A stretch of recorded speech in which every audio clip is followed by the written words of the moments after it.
அன்பார்ந்த நெல்லை பாய்ஸ் திரைப்படத்தின் தயாரிப்பாளர் தம்பி ராஜா அவர்களே, இயக்குனர் கமல்ஜி அவர்களே, இசையமைப்பாளர் ரஷாந்த் அவர்களே, திரைப்படத்தின் கதாநாயகன் தம்பி அறிவழகன் அவர்களே, கதாநாயகி தங்கை ஹேமா அவர்களே, இந்நிகழ்வில் பங்கேற்று வாழ்த்துரை வழங்கி அமர்ந்திருக்கிற பெருமதிப்பிற்குரிய அண்ணன் கலைப்புலி தான் அவர்களே, வாழ்த்துரை வழங்கி நிகழ்வுக்கு சிறப்பு சேர்த்திருக்கிற பெருமதிப்பிற்குரிய அண்ணன் கே ராஜன் அவர்களே,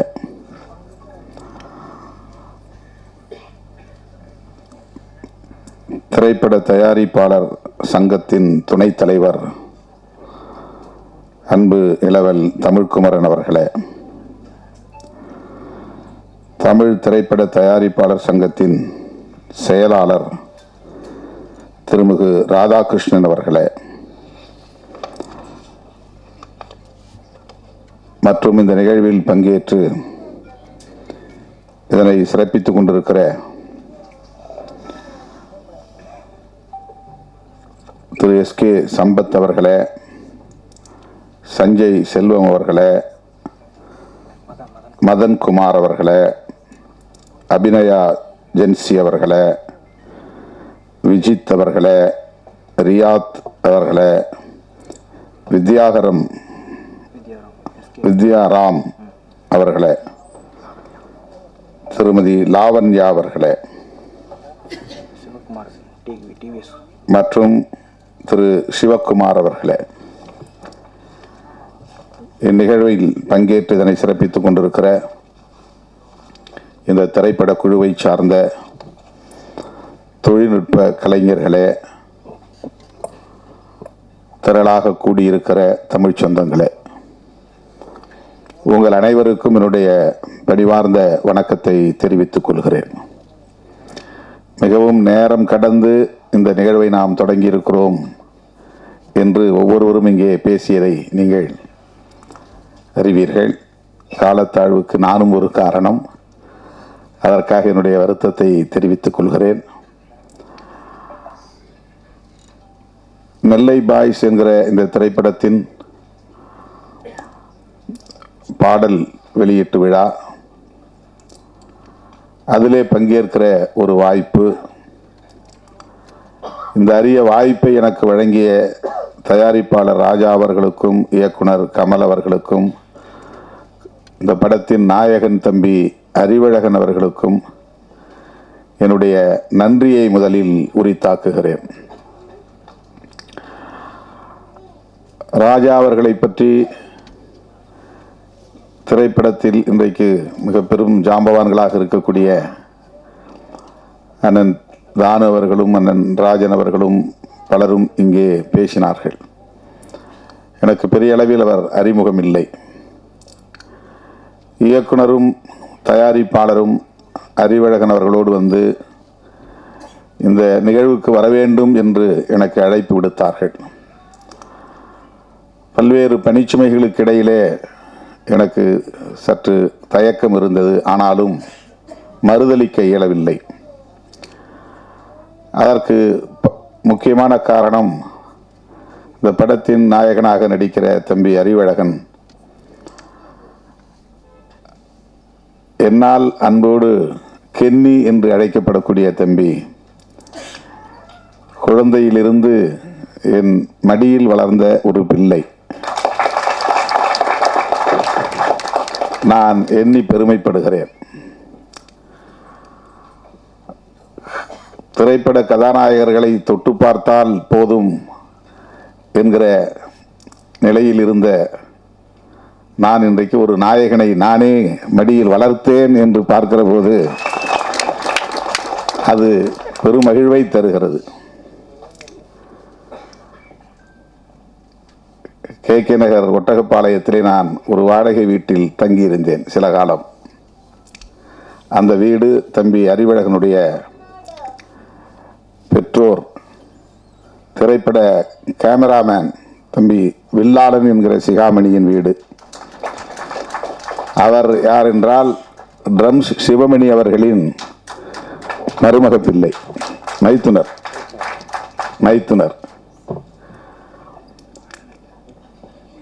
அந்த வீட்டில் நான் இருந்தபோது இவன் 1 வயதோ 2 வயதோ 3 வயது குழந்தைகள் என்றால் எனக்கு அப்படி ஒரு பிரியம் உண்டு. அதிலும் இவன் வித்தியாசமானவன். பார்ப்பதற்கு மிகவும் அழகாக கவர்ச்சிகரமாக இருப்பான். அவ்வளவு அழகிய ஒரு குழந்தை, கொழுகொழுவென்று இருப்பான். அவன் நான் வெளியிலே சுற்றுப்பயணம் போய்விட்டு வந்து நள்ளிரவு வந்தாலும் அவனை பார்த்தால் விடமாட்டேன். காலையில் நிகழ்ச்சிகளுக்கு புறப்படுவதற்கு முன்பு அவனை பார்த்துவிட்டு தான் செல்வேன். அப்படி அவன் மீது ஒரு பிரியம். நிறைய கிள்ளி வைத்திருக்கிறேன், கடித்து வைத்திருக்கிறேன். அப்படி இருந்த ஒரு பிள்ளை இன்றைக்கு வளர்ந்து திரைப்படத்துறையிலே ஒரு கதாநாயகனாக ஒரு படத்தில் நடிக்கிறான் என்பதை அறிந்து உள்ளபடி நான் பெரிதும் மகிழ்ந்தேன். அவனை பார்க்கிற போதெல்லாம் எப்போது உன் படம் வருகிறது என்று திரும்ப திரும்ப கேட்பேன். எத்தனையோ பலர் அப்படி படங்களில் நடித்து அந்த திரைப்படங்கள் வெளியிடாமல் அப்படியே நின்று விடுவதையும் நாம் பார்க்கிறோம். திரைக்கே வராமல் போய்விடுகிறது. சிறு முதலீட்டு படங்கள் அப்படி பல நெருக்கடிகளை சந்திக்கின்றன. அவர்களால் பெரிய அளவிலே பிரம்மாண்டமான விளம்பரங்களை செய்ய முடிவதில்லை. வெளியீட்டாளர்களும் அந்த அளவுக்கு போட்டி போட்டுக்கொண்டு வாங்க வருவதில்லை. அதாவது டிஸ்ட்ரிபியூட்டர்ஸ், விநியோகஸ்தர்கள். சிறு முதலீட்டு படங்கள் எத்தகைய நெருக்கடிகளை எல்லாம் சந்திக்கின்றன என்பதை நாம் அவ்வப்போது அறிகிறோம். அந்த வரிசையிலே இந்த படமும் ஒன்றோ? அறிவழகன் நடித்த படம் திரைக்கு வராமல் போய்விடுமோ என்ற கவலை எனக்கு இருந்தது. திடுமென போன வாரம் வந்து தயாரிப்பாளர் ராஜா அவர்களையும் கமல்ஜி அவர்களையும் அழைத்து வந்து அறிமுகப்படுத்தி, இந்த நிகழ்ச்சிக்கு நீங்கள் கட்டாயம் வர வேண்டும் என்று தன்னுடைய பெற்றோரோடு வந்து, அவருடைய தாயாரும் இங்கே வந்திருக்கிறார், அவர்கள் வந்து என்னை அழைத்த போது என்னால் மறுதளிக்க இயலவில்லை, மகிழ்ச்சி தாழவில்லை. கட்டாயம் நான் வருகிறேன், எவ்வளவு வேலைகள் இருந்தாலும் வருகிறேன் என்று உறுதியளித்தேன். கட்சி அலுவலகத்தில் ஏறத்தாழ 200 பேருக்கு மேல் இன்றைக்கு திரண்டிருந்தார்கள். 5 மணிக்கே எனக்கு பதற்றம் வந்து விட்டது. 6 மணிக்கு நிகழ்ச்சி ஆயிற்றே. பெரிய தயாரிப்பாளர்கள், நடிகர்கள் எல்லோரும் வருவதாக சொன்னார்களே, அவர்களெல்லாம் முன்கூட்டியே வந்து காத்திருப்பார்களே என்கிற பதற்றம்.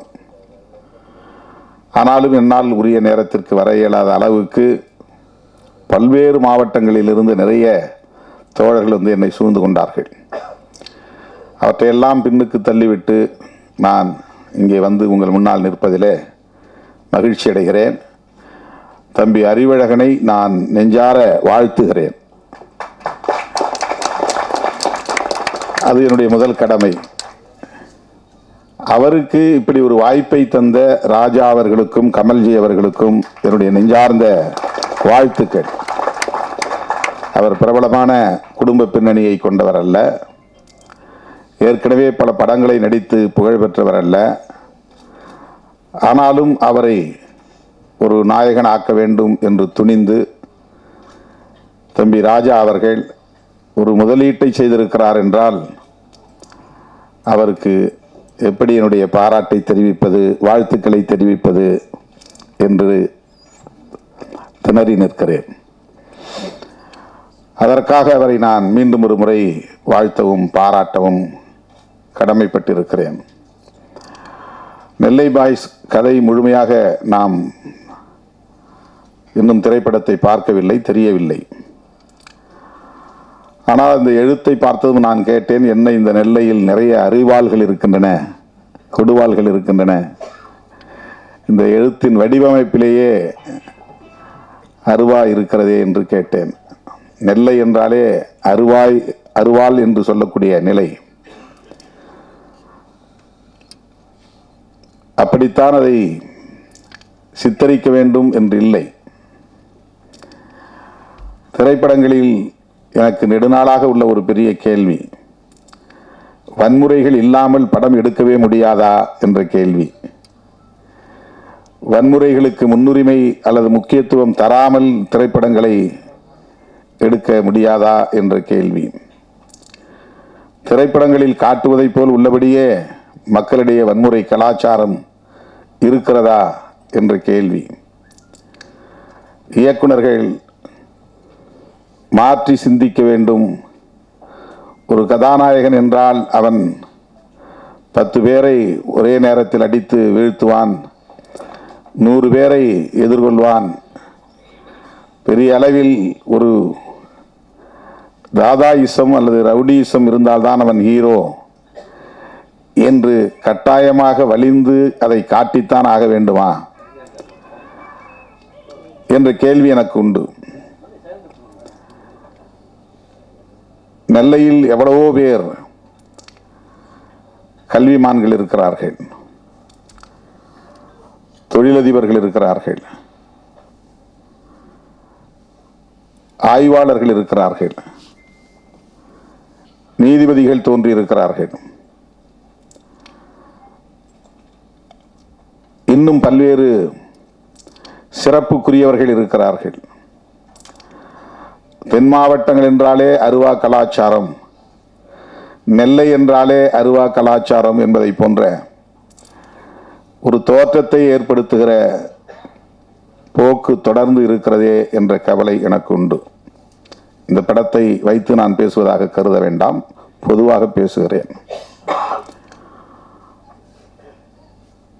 அதை நாம் நியாயப்படுத்துகிறோம், காதலும் வீரமும் தமிழர் பண்பாடு என்று. வீரம் என்பது வேறு, வன்முறை என்பது வேறு.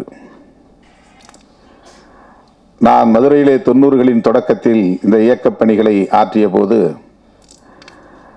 தோழர்களுக்கு பேசுகிற போது வீரம் என்றால் அருவாளை தூக்குவது என்று பொருள் அல்ல.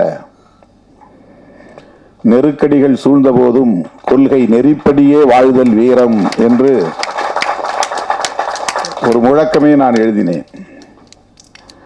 நெருக்கடிகள் சூழ்ந்த போதும் கொள்கை நெறிப்படியே வாழ்தல் வீரம், நெருப்பலைக்குள் வீழ்ந்த போதும் அடிமை நெறி மீறி பாய்தல் தீரம் என்று வீரத்திற்கும் தீரத்திற்கும் நான் ஒரு முழக்கம் எழுதினேன். இது ஒரு கவிதை வரியாக தோழர்கள் எடுத்துக்கொண்டார்கள். வீரம் தீரம் என்பது முரட்டுத்தனமாக செயல்படுவது என்று பொருள் அல்ல, மூர்க்கமாக செயல்படுவது என்று பொருள் அல்ல. அருவாளை தூக்கி நோஞ்சான்களை வெட்டுவதுதான் வீரம் என்று பொருளாகாது. நிராயுதபாணிகளை வெட்டுவது, ஆயுதம் தாங்கிய கும்பல் நிராயுதபாணிகளை வெட்டுவது வீரமாகாது.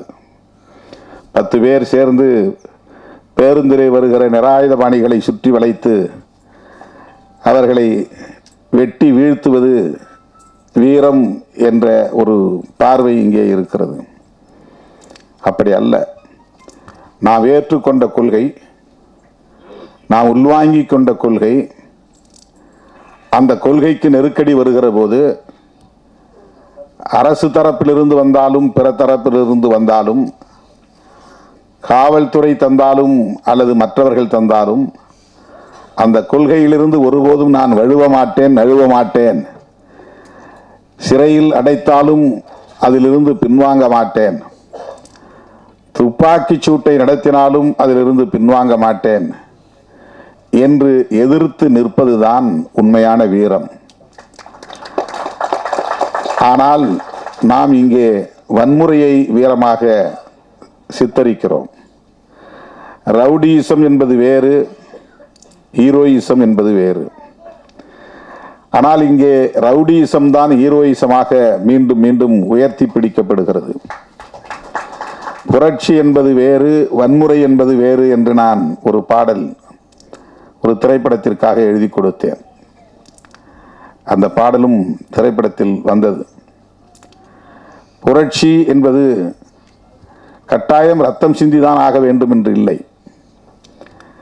புரட்சியாளர் அம்பேத்கர் செய்தது ஆயுதம் இல்லாத ஒரு புரட்சி. அவர் எந்த இடத்திலும் ஆயுதம் ஏந்துவோம் என்று சொல்லவில்லை. ஆயுதம் ஏந்துவதற்கான எந்த சூழலையும் அவர் உருவாக்கவில்லை. ஆனால் இன்றைக்கு இந்திய அரசியலில் விவாதங்களின் மையப் பொருளாய் இருப்பது அம்பேத்கரின் சிந்தனைகள் தான். அரசமைப்பு சட்டம்தான் இன்றைக்கு இந்திய அரசியலின் மையப் பொருளாக இருக்கிறது. நாம் இங்கே சமூக நீதி என்று பேசுகிறோம், அது அரசியலமைப்பு சட்டத்தின் கோட்பாடு தான். சுதந்திரம் என்று பேசுகிறோம், அது அரசியலமைப்பு சட்டத்தின் கோட்பாடு. சமத்துவம் என்று பேசுகிறோம், அது அரசியலமைப்பு சட்டம் முன்மொழிகிற கோட்பாடு. மதச்சார்பின்மை என்று பேசுகிறோம், அது அரசியலமைப்பு சட்டம் முன்மொழிந்திருக்கிற கோட்பாடு. ஒரு தரப்பு மதம் வேண்டும், அரசுக்கு மதம் வேண்டும் என்று சொல்லுகிற தரப்பு இங்கே உண்டு. அரசுக்கு மதம் வேண்டாம், மக்களுக்கு மதம் வேண்டும். மதம் என்பது அரசுக்கானதல்ல, மக்களுக்கானது. இதுதான் அரசமைப்பு சட்டம் சொல்லுவது. இது எவ்வளவு பெரிய புரட்சி! இன்றைக்கு எளிய மக்கள் கல்வி பெற முடிகிறது, அதிகாரம் பெற முடிகிறது, கருத்து சொல்ல முடிகிறது, ஆளும் வர்க்கத்தை எதிர்த்து போராட முடிகிறது. இவ்வளவு வாய்ப்புகளையும் எது தருகிறது என்றால் அரசமைப்பு சட்டம் தருகிறது. இவ்வளவு பெரிய மாற்றங்கள் இன்றைக்கு நிகழ்கிறது என்றால் அது அரசமைப்பு சட்டத்தால். ஒரு காலத்தில் பெண்கள் வீட்டை விட்டு வெளியே வர முடியாது, பெண்களுக்கு கல்வியே இல்லை என்கிற நிலை இருந்தது, சொத்துரிமை இல்லை என்கிற நிலை இருந்தது, அவர்கள் விரும்புகிற வாழ்க்கையை தீர்மானிக்க முடியாத நிலை இருந்தது. இன்றைக்கு அதுவெல்லாம் மெல்ல மெல்ல மாறி வருகிறது. 12ஆம் வகுப்பு தேர்வு முடிவுகள் வருகிற போது மாவட்டத்திலும் சரி மாநிலத்திலும் சரி முதல் மதிப்பெண் எடுக்கிறவர்கள் பெண் பிள்ளைகளாக இருக்கிறார்கள். விளையாட்டு போட்டிகளாக இருந்தாலும் வேறு வகையான போட்டிகளாக இருந்தாலும் அதிலே இன்றைக்கு பெண் பிள்ளைகள் முதலிடத்தில் இருக்கிறார்கள். இந்த சில பத்தாண்டுகளில் இவ்வளவு பெரிய முன்னேற்றம் பெண்களிடையே ஏற்பட்டிருக்கிறது. அவர்களால் நீதிபதிகளாக இருந்து தீர்ப்பு வழங்க முடிகிறது, வழக்கறிஞர்களாக இருந்து வாதாடி வெற்றி பெற முடிகிறது, அரசியல் தலைவர்களாக இருந்து கட்சியை வழிநடத்த முடிகிறது. இதற்கெல்லாம் வழிவகுத்தது எது என்றால் அரசமைப்பு சட்டம்தான். இதுதான் புரட்சி, அமைதி புரட்சி. எனவே வன்முறையை புரட்சி என்று நாம் கருதக்கூடாது. ரவுடிசத்தை ஹீரோயிசம் என்று நாம் சித்தரிக்க கூடாது. சொல்லுவதற்கு, பேசுவதற்கு, விவாதிப்பதற்கு, வெற்றிகரமாக அதை மக்களிடத்திலே கொண்டு போய் சேர்ப்பதற்கு நிறைய கருப்பொருள்கள் இருக்கின்றன. தயாரிப்பாளர்களும் இயக்குனர்களும் இன்னொரு கோணத்தில், மாற்று கோணத்தில் சிந்தித்து படைப்புகளை கொண்டு வருவதற்கு நிறைய வாய்ப்புகள் இருக்கின்றன. எல்லோரையும் போல ஒரு குத்துப்பாட்டு இருக்க வேண்டும், நெருக்கமான காதல் காட்சியில் இருக்க வேண்டும், கவர்ச்சிகரமான காட்சிகள் அமைய வேண்டும், அதுதான் வியாபார உத்தி என்று ஒரு வரையறையை வைத்துக்கொண்டு ஸ்கிரிப்ட் எழுதுகிற நிலை இருக்கிறது. அந்த வரையறைகளை உடைக்க முடியும். கதாநாயகன்களின் மூலம் நம்பிக்கையை மக்களிடத்திலே விதைக்க முடியும். எவ்வளவோ கருப்பொருள்கள் நமக்கு இந்த சமூகத்தில் கிடைக்கின்றன. இந்த திரைப்படம் வன்முறையை அடிப்படையாக கொண்டிருக்கிறதா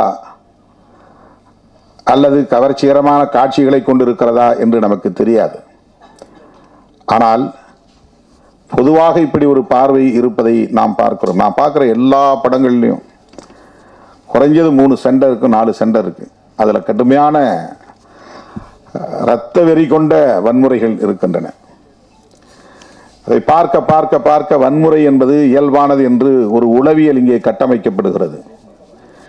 வன்முறையை கண்டு ஐயோ இது பாவம், இது தவறு, இது அநீதி, இப்படி செய்யலாமா என்று பதறுகிற உள்ளம் போய் இதுவெல்லாம் இயல்பானது, இதுவெல்லாம் நடக்கும், இவையெல்லாம் நடக்கத்தான் வேண்டும் என்று ஒரு பொது உளவியலை இத்தகைய காட்சிகள் கட்டமைக்கின்றன.